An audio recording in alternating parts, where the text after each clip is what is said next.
Hi, hello. Yeah, magluluto tayo ng bagoong.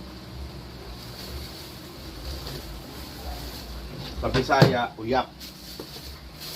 Sa Tagalog, bagoong. Yan, maglagay tayo ng bawang. Yan, at sibuyas. Pagsamahin na natin. Wala tayong nabiling kalamansi. Wala pa lang may kalamansi dito. Masarap to kung may kalamansi. Yan, naglagay lang tayo ng konting oil. Yan, lagyan natin ng konting oil. Yan, konting oil lang.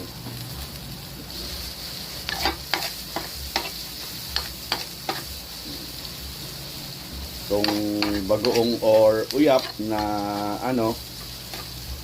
galing pa to ng bilihan. Hindi, joke lang. Mindanao. Malinis na to.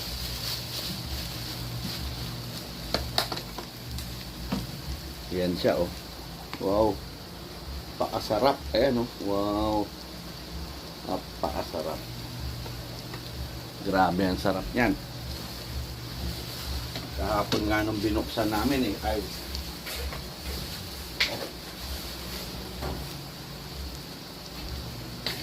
nagtakbuhan yung mga tao. Sabi, ano ba yan? Ano man yan? Sabi. Yan.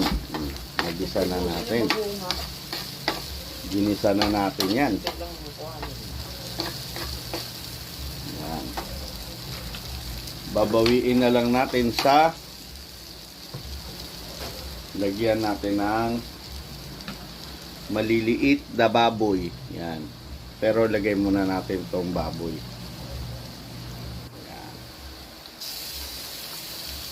Baboy, yan.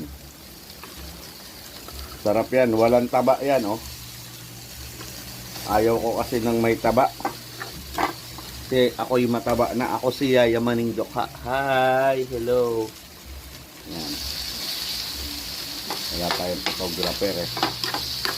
Yan. Para